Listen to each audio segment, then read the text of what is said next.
As early as 1988, China's military forces started to illegally occupy several parts of the Spratly archipelago. Fiery Cross Reef, Quotidian Reef, Gavin Reef, Hughes Reef, Johnson South Reef, and Subi Reef. China went on to seize the Philippines' claimed Mischief Reef in February 1995. Ever since, all the reefs and rocks under China's illegal control have undergone extensive construction to accommodate China's modern communication systems and weaponry installations. Since late 2013, China has been pushing its reclamation activities and constructions of dual-use infrastructures to an unprecedented level and with blinding speed. On Fiery Cross Reef, China deployed dozens of vessels working continuously since July 2014. The reclaimed area has been rapidly expanded from 2.2 hectares in August 2014 to 37 hectares in early October, 135 hectares in early December,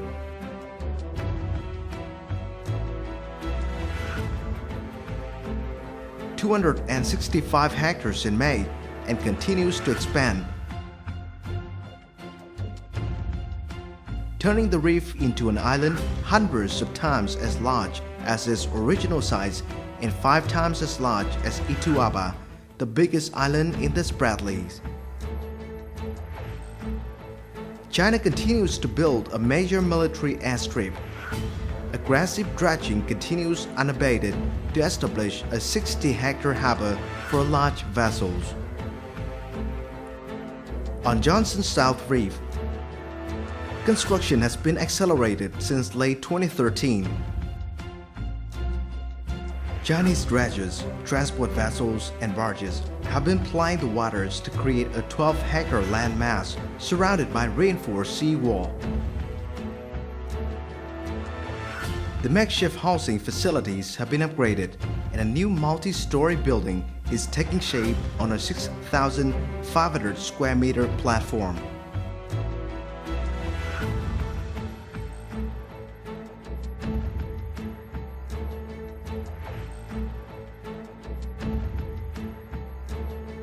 On Quotidian Reef, the reclaimed area has steadily grown since early 2014, from 0.27 hectares in March to 6.3 hectares in August.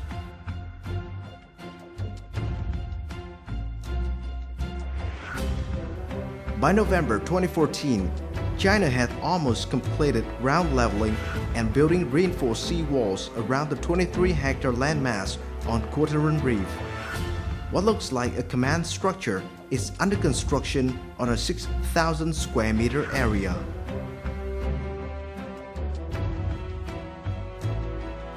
On Gavin Reef, China's land reclamation began in May 2014 and swiftly doubled its size from 5.2 hectares in June to 11 hectares in August. As of November 2014, the reclaimed area have been expanded to 14 hectares. Structures are being built on a 6,000 square meter area, while canal is being dredged extensively to allow passage and docking of big Chinese ships and vessels. On Hughes Reef, ground leveling began in late March 2014 to swiftly create an 8-hectare platform by the end of July.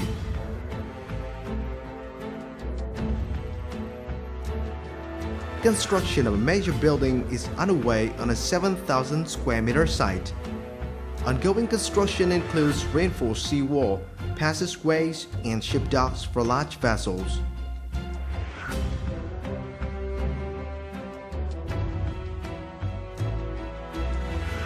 On Subi Reef, China accelerated reclamation since early this year. Within a couple of months, the reclaimed area was 20 hectares in February, 140 hectares in March.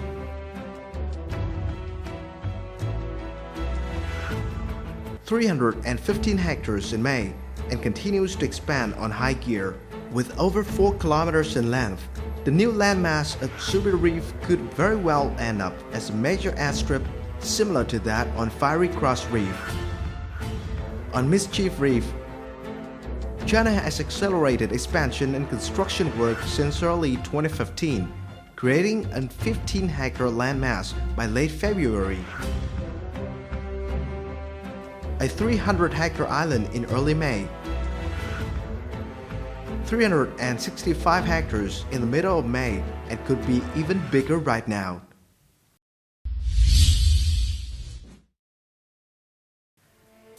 The international community shares deep concern over China's unilateral activities in South China Sea. The chairman's statement of the 26th ASEAN Summit in Malaysia. We share the serious concerns expressed by some leaders on the land reclamation being undertaken in the South China Sea, which has eroded trust and confidence and may undermine peace, security, and stability in the South China Sea. The G7 Foreign Ministers' Declaration on Maritime Security. We continue to observe the situation in the East and South China Sea and are concerned by any unilateral actions such as large-scale land reclamation, which change the status quo and increase tensions. We share a concern about China's land reclamation and construction activities in the South China Sea, and the United States and Japan are united in our commitment to freedom of navigation, respect for international law, and the peaceful resolution of disputes without coercion.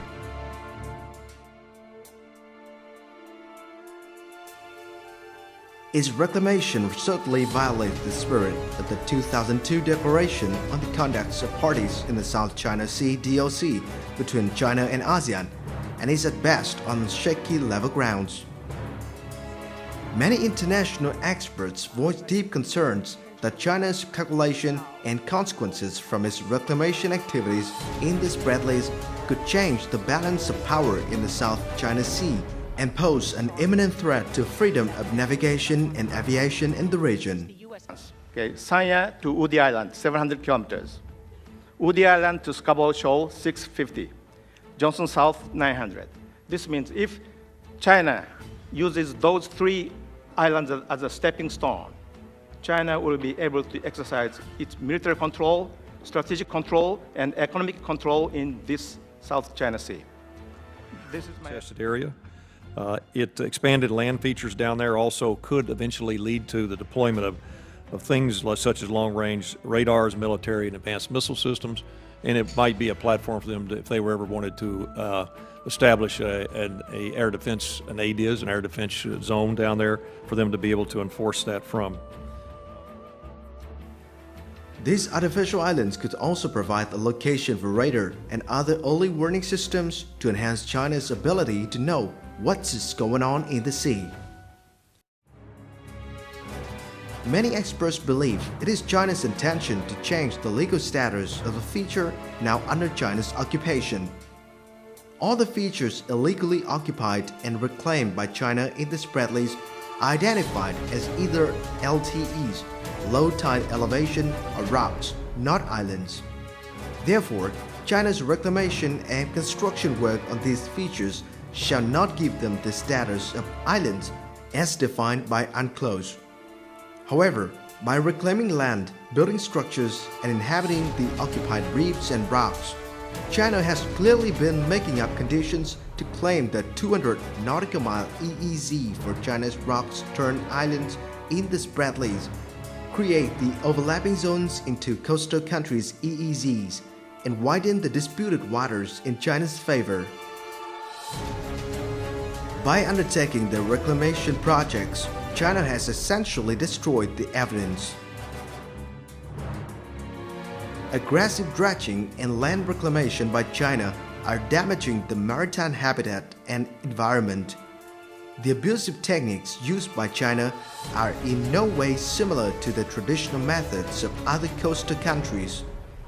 China is using high-power suction dredgers to suck in sand and rock from the seabed to pour onto the reefs, which changes course of sea currents and passages, seriously jeopardizes biodiversity, and permanently damages maritime ecosystem in the South China Sea. In Spratly Islands, China is the only country to build the islands from the entities that were formerly submerged, and the process of construction caused enormous ecological damage. At the annual Shangri-La Dialogue held by the International Institute for Strategic Studies from May the 29th to the 30th, 2015, there was a flurry of negative responses from politicians and experts from different countries to China's attempts to change the status quo. China has reclaimed over 2,000 acres, more than all other claimants combined, and more than in the entire history of the region. And China did so in only the last 18 months. It's unclear how much farther China will go. The United States is deeply concerned about the pace and scope of land reclamation in the South China Sea, the prospect of further militarization, as well as the potential for these activities to increase the risk of miscalculation or conflict among claimant states.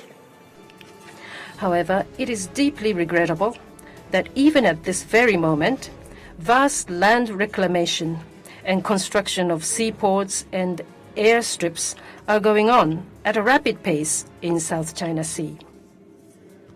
There are attempts to try to change the status quo in the East China Sea as well. The countries in the region, including Japan, are concerned about such actions. We need to maintain a maritime order based on international law, including the UN Convention on the Law of the Sea. We are not getting into the legitimacy of specific claims, but we are resolute as Europeans on how they should be resolved. That is, peacefully, without the use or threat of force. We support the ASEAN-China negotiations for a code of conduct, and we hope they can be concluded soon. China's representative repeated the mantra that the South China Sea was in peace, freedom of navigation was assured, and China's activities in the Spratlys were very much self-controlled. Apparently, he was overwhelmed with a barrage of counter-arguments that exposed China's shaky standing. So my question to you, sir, is China prepared to work with the Vietnam and the Philippines in particular on a confidence-building measure of a moratorium on continued landfill? And more importantly from that, given your stated goals of peaceful development and safeguarding fishermen and people on those facilities, is China prepared to commit not to station offensive power projection weapons on those islands? So, 谢谢. The United States has expressed concern about challenges to freedom of navigation in the South China Sea. And you have stated quite clearly that China's presence in the South China Sea, its operations, its construction, is not challenging freedom of navigation. And yet when U.S. aircraft flew near these land features a week ago or so, China said that these aircraft were entering China's military alert zone. That's not a phrase that I think is very clear under international law. I don't think militaries use it. So I'm wondering if you can explain why you insist that China is not challenging freedom of navigation. And when can China clarify its claim, its dashed line claim in the South China Sea, the ambiguity of which is seen as one of the sources of tension in the South China Sea? Thank you. It seems to me that you are trying to say that China would uphold the freedom of navigation on the high seas, including in the South China Sea. However, there is a strong concern in this part of the world that China would sooner or later declare its air defense identification zone over the South China Sea, utilizing the Chinese construction on the South China Sea. And in my understanding, the Chinese spokesman does not rule out that possibility. So how do you respond to these speculations? Thank you. Facing with international concerns, China has repeatedly assured that its reclamation and construction activities does not in any way constitute a threat to freedom of navigation and aviation in the South China Sea, but are helping to enhance public services as weather forecasting, marine rescue operations, and other international obligations that China is supposed to perform to ensure security in international waters.